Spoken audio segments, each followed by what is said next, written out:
teman-teman, selamat hari Minggu. Kembali lagi di ibadah Minggu hari ini bersama saya Marsha. Nah teman-teman, marilah kita akan pujian dengan lagu berjudul Di Saat Ini Ku Angkat Tembak.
Mari teman-teman kita berdoa. Tuhan, terima kasih pada minggu kali ini kami dapat kembali berkumpul untuk mendengarkan firman-Mu. Tuhan, berkatilah pelayan firman-Mu Tuhan yang akan membawakan firman-Mu, dan berkati kami juga agar kami dapat mengerti apa yang akan dibawakan oleh pelayan firman-Mu. Dan menurut Tuhan Yesus kami bersyukur, amin. Untuk tema kita pada minggu ini adalah menempa pedang menjadi mata bajak. Mari teman-teman kita menyanyikan lagu Aku Milikmu Yesus Tuhanku.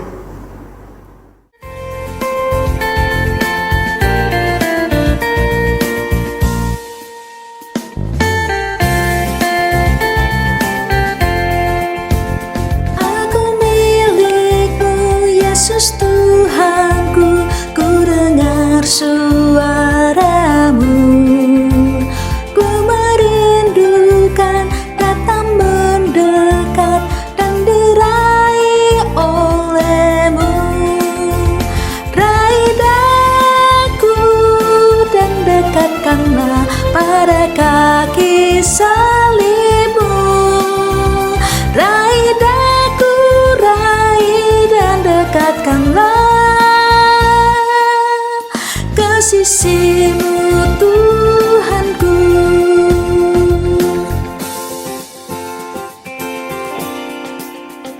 Aku hamba-Mu, Kau sucikanlah oleh kasih kurnia, hingga jiwaku memegang teguh kehendak-Mu yang mulia. Raih daku dan dekatkanlah pada kaki salibmu.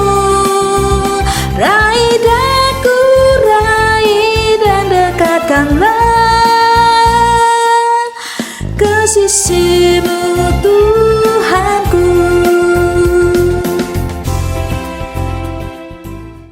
Selamat hari Minggu teman-teman remaja yang dikasihi oleh Tuhan.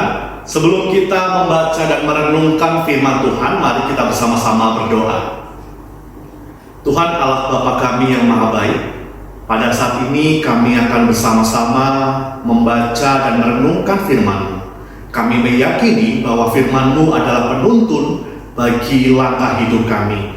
Maka tolonglah kami ya Tuhan, supaya kami dapat memahami firman-Mu, untuk kemudian dapat kami lakukan di dalam kehidupan kami sehari-hari. Kiranya Tuhan juga menolong hamba-Mu yang menyampaikan, biarlah di dalam keterbatasan dan kelemahannya, Tuhan juga berkenan untuk memakai dia, sehingga apa yang dikatakan seturut dengan kehendak Tuhan saja. Di dalam nama Tuhan Yesus kami sudah berdoa, amin.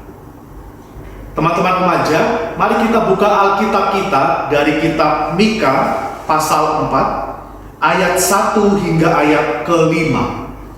Mika pasal 4 ayat 1 hingga ayat ke-5. Akan terjadi pada hari-hari yang terakhir, gunung rumah Tuhan akan berdiri tegak mengatasi gunung-gunung dan menjulang tinggi di atas bukit-bukit. Bangsa-bangsa akan berduyun-duyun ke sana, dan banyak suku bangsa akan pergi serta berkata, "Mari kita naik ke gunung Tuhan, ke rumah Allah Yakub, supaya Ia mengajar kita tentang jalan-jalannya, dan supaya kita berjalan menempuhnya. Sebab dari Sion akan keluar pengajaran dan firman Tuhan dari Yerusalem. Ia akan menjadi hakim antara banyak bangsa, dan akan menjadi wasit bagi suku-suku bangsa yang besar sampai ke tempat yang jauh.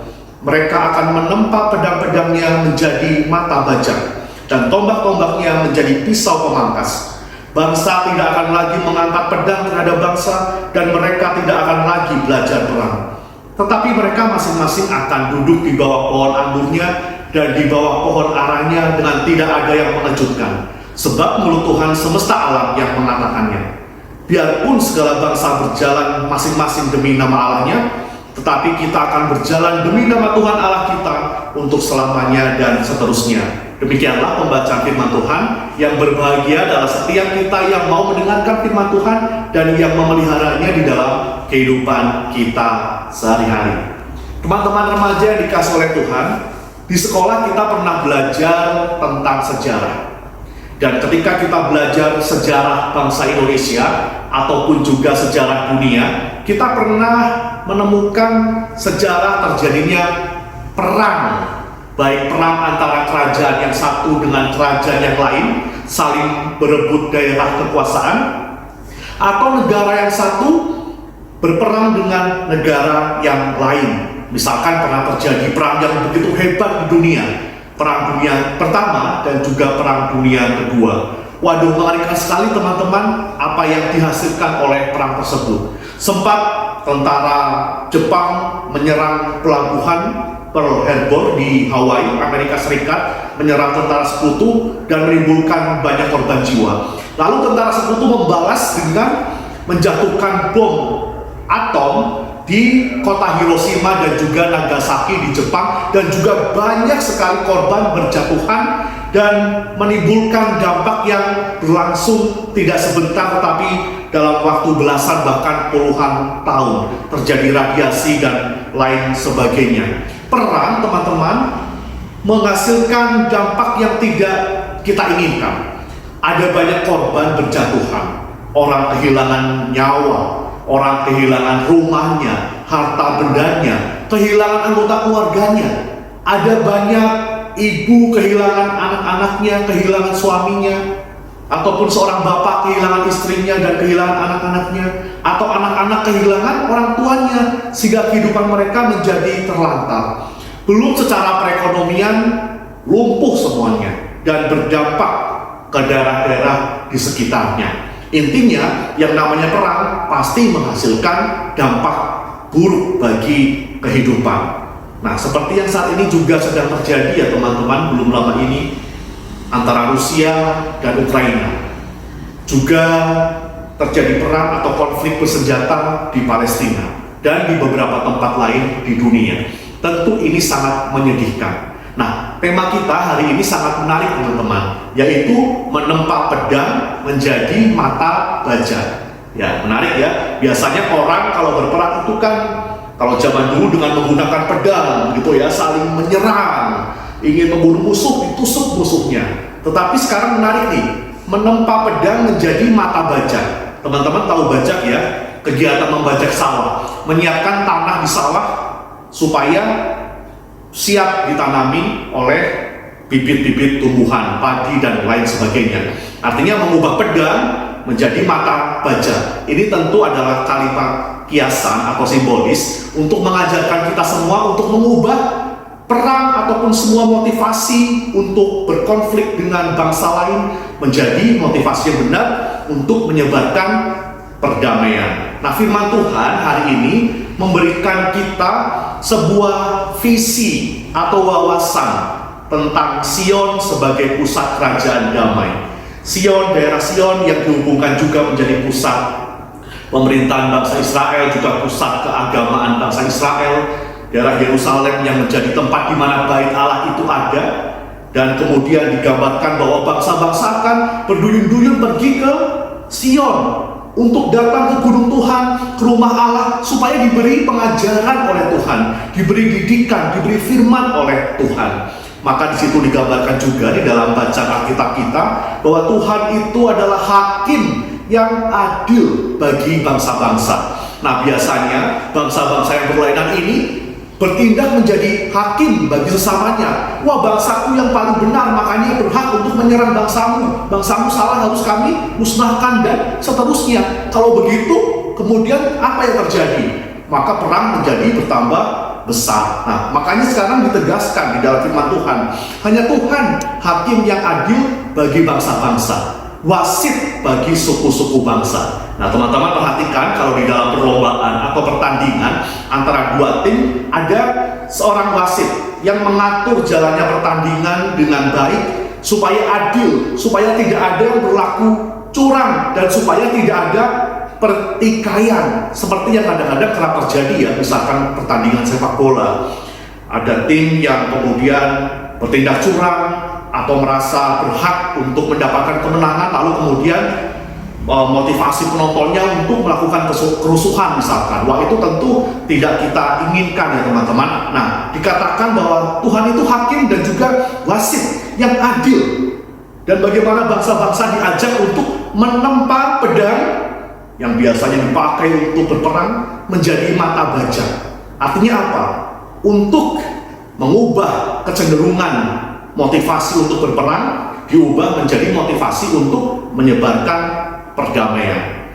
Juga untuk mengubah tombak-tombak menjadi pisau pemangkas ya, yang berguna untuk misalkan berkebun dan lain sebagainya, mengupayakan tanah atau kebun atau ladang yang baik, sehingga tidak ada bangsa lagi yang mengangkat pedang terhadap bangsa yang lain, dan tidak akan lagi orang-orang itu belajar perang, karena perang hanya menimbulkan kerugian yang sangat besar ya. Jadi digambarkan pula bagaimana mereka akan duduk di bawah pohon anggur dan di bawah pohon ara, dan ini merupakan sebuah simbol situasi atau kondisi yang damai, penuh dengan ketenangan dan juga penuh dengan kesejukan. Dibandingkan harus berperang, mending bareng-bareng duduk di bawah tempat yang rindang, tenang, teduh untuk saling bercakap-cakap. Nah, teman-teman juga diundang untuk bisa menempa pedang menjadi mata baja. Teman-teman remaja diundang untuk menjadi agen-agen perdamaian dimanapun dan kapanpun teman-teman berada. Apa yang bisa kita lakukan teman-teman? Yang pertama, yang sederhana, adalah menjadi pendoa.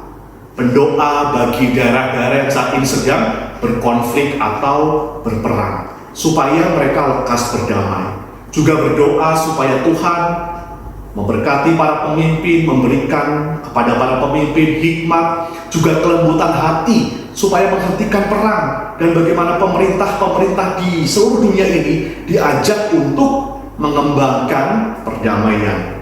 Juga berdoa bagi para korban dari peperangan. Masih banyak yang mengungsi, masih banyak yang terlantar, kekurangan makanan, kekurangan perhatian, dan juga cinta kasih. Ada anak-anak yang kehilangan orang tuanya, maka kita doakan juga mereka, para korban dari perang. Kemudian yang kedua, di dalam hidup sehari-hari kita juga bisa berlatih menjadi para pendamai atau berlatih menjadi mediator. Jadi jika ada anggota keluarga kita misalkan, atau ada teman-teman kita yang sedang bertengkar, sedang berkonflik, sedang ribut, sedang berselisih, maka kita bisa menjadi pendamai supaya teman-teman kita itu rukun kembali, damai kembali. Jangan malah dipanas-panasin. Ayo, udah ribut saja, bertengkar saja. Tidak ya, itu sama saja artinya menempa pedang menjadi lebih tajam lagi, bukan menempa pedang menjadi mata baja. Atau kalau kita sendiri sedang ada di dalam konflik, kita sedang bertengkar dengan teman kita atau saudara kita, ingat bahwa perdamaian itu hanya mungkin terjadi pertama-tama kalau ada salah satu pihak juga mau untuk mengupayakan kedamaian. Jadi kalau kita sedang bertengkar, sedang tidak enak hati dengan teman atau saudara kita bisa ambil waktu sendiri, waktu tenang untuk berefleksi, untuk merenung apa yang harus kita lakukan. Dan tidak ada salahnya kok kalau kita berinisiatif terlebih dahulu untuk mengakhiri konflik ya, dan mulai untuk mewujudkan perdamaian, karena itu yang Tuhan inginkan. Kemudian yang ketiga, sebagai generasi media sosial atau media digital, kita juga bisa mengkampanyekan upaya untuk membangun perdamaian. Kita bisa buat forum-forum diskusi dengan remaja-remaja, menonton film tentang perang, misalkan tentang konflik-konflik, dan belajar atasnya. Belajar untuk sharing apa yang menjadi pikiran kritis kita, begitu ya. Atau di era media sosial ini kita bisa buat konten-konten untuk mengkampanyekan pentingnya perdamaian dengan membuat poster misalkan, atau membuat konten video TikTok dan lain sebagainya yang isinya mengajak orang-orang untuk mewujudkan perdamaian. Juga bisa membuat karya seni, misalkan membuat lagu atau membuat puisi yang mengisahkan atau menceritakan tentang pentingnya mewujudkan perdamaian di tengah kehidupan yang rentan rapuh dengan konflik dan juga rentan rapuh terhadap perang. Jadi ini menjadi pesan firman Tuhan untuk kita ya teman-teman. Kita mau jadi agen-agen perdamaian, kita menjadi pendoa, kita menjadi pendamai, dan kita juga menjadi agen-agen pendamaian yang terus mengkampanyekan bagaimana perdamaian itu bisa hadir di dalam kehidupan kita sehari-hari. Nah, di samping Kak Andri ada foto patung yang berdiri di halaman markas Perserikatan Bangsa-Bangsa atau PBB. Dan patung ini adalah hadiah dari Uni Soviet untuk PBB, di mana nama atau judul patung ini adalah Let Us Beat Our Swords into Plowshares. Jadi menjadi gambaran bagaimana orang ini menempa pedang menjadi mata baja. Daripada kita membuat pedang, mendingan membuat mata baja untuk menyiapkan tanah, ditanami tumbuh-tumbuhan, beras dan lain sebagainya, jagung, dan itu malah berguna ya untuk menjadi bahan pangan, daripada menjadi pedang yang malah membuat banyak kerugian, membuat perang dan menimbulkan kebencian satu dengan yang lainnya. Dan patung ini teman-teman dibuat oleh Evgeny Vyuchatik ya, jadi dibangun, diinstalasikan di area halaman bagian utara dari markas PBB pada tahun 1959. Maka patung ini ya menjadi penanda bagaimana kerinduan untuk mewujudkan perdamaian itu dari dulu sebenarnya sudah mulai ada. Maka tanggung jawab kita juga yaitu ya sebagai para remaja pengikut Kristen untuk terus membawa bibit-bibit perdamaian dan menyebarkannya kapanpun dan dimanapun teman-teman berada. Kiranya Tuhan memampukan kita. Mari kita bersama-sama menaikkan doa syafaat kita. Tuhan yang Maha Baik, kami mengucap syukur atas sapaan firman Tuhan yang mengajarkan kami untuk menjadi agen-agen perdamaian. Biarlah kami dituntun untuk mampu menyebarkan cinta kasih dan toleransi di dalam kehidupan kami sehari-hari, di tengah keluarga, di lingkungan sekolah, dan juga di tengah lingkungan masyarakat. Kami berdoa ya Tuhan untuk anak-anak Tuhan, remaja-remaja Tuhan yang saat ini masih bersekolah. Tuhan kiranya boleh memberkati mereka di dalam setiap upaya yang mereka kerjakan di tengah perjuangan mereka untuk menuntaskan studi. Tuhan berikan ketekunan, kedisiplinan supaya mereka dapat melakukan tugas dan tanggung jawab mereka dengan baik. Untuk teman-teman yang akan mencari perguruan tinggi di tahun yang akan datang, Tuhan juga boleh berkati. Untuk yang berkuliah di luar kota, Tuhan juga boleh menolong mereka senantiasa. Kami juga berdoa ya Tuhan bagi orang tua kami dan anggota keluarga kami yang mendukung kami di dalam doa, di dalam cinta kasih, maupun juga di dalam fasilitas, dana, dan materi yang memungkinkan kami untuk dapat bersekolah dengan baik. Kiranya Tuhan juga berkati pekerjaan mereka, kesehatan mereka pula. Kami juga berdoa ya Tuhan untuk Komisi Remaja GKI Jati Bening Indah. Kiranya Tuhan memberkati Komisi Remaja supaya dapat menjadi semakin berkembang, persekutuan semakin akrab, dan banyak talenta-talenta yang dapat diberikan untuk memuliakan dan melayani Tuhan senantiasa. Kami juga berdoa untuk bangsa dan negara kami ya Tuhan, khususnya kondisi bencana alam yang terjadi di daerah Cianjur dan sekitarnya.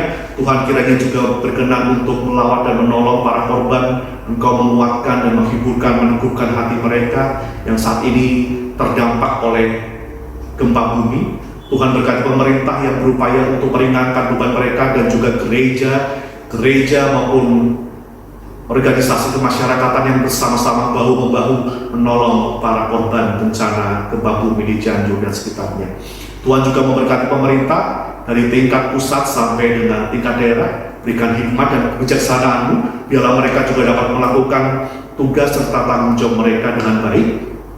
Dan ajarlah kami sebagai warga masyarakat juga untuk melakukan hak ataupun tanggung jawab kami juga dengan baik dan benar, sebagai cara kami untuk turut berpartisipasi mewujudkan bangsa dan negara Indonesia yang adil dan juga sejahtera. Juga untuk perdamaian dunia ya Tuhan, bangsa-bangsa yang masih berperang ataupun berkonflik, kiranya bibit-bibit atau benih-benih perdamaian dihadirkan di dalamnya. Tuhan mengubahkan hati pemerintah yang mungkin mereka bersikeras untuk saling merugikan satu sama lain, tetapi biar diberikan kelembutan hati untuk mau mewujudkan perdamaian di tengah dunia ini. Juga untuk situasi pandemi yang saat ini masih kami hadapi ya Tuhan, Tuhan kiranya berkenan untuk membuat kondisi dapat pulih seperti sedia kala. Tuhan menolong para dokter, tenaga medis yang masih terus-menerus juga berupaya untuk menolong para pasien yang terjangkit.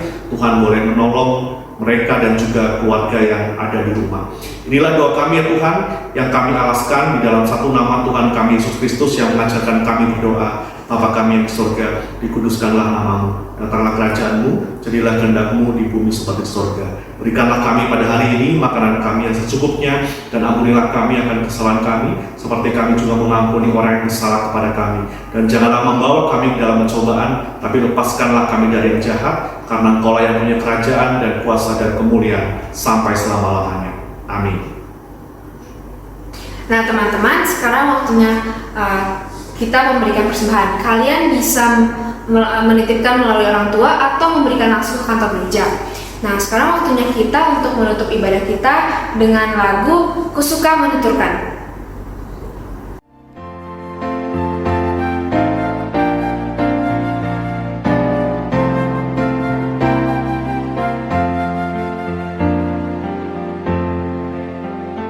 Ku suka menuturkan cerita mulia, cerita Tuhan Yesus dan cinta kasih-Nya.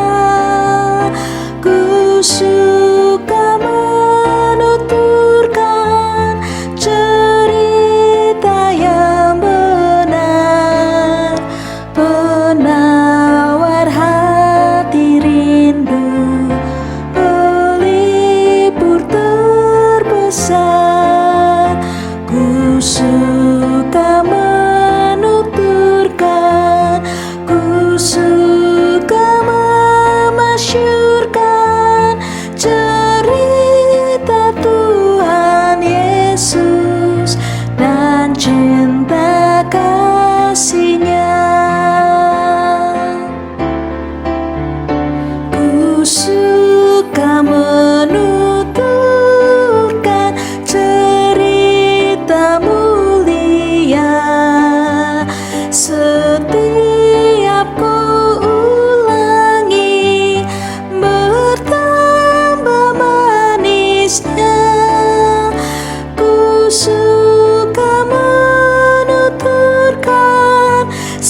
suka menuturkan, ku suka memasyurkan cerita Tuhan Yesus dan cinta kasih-Nya.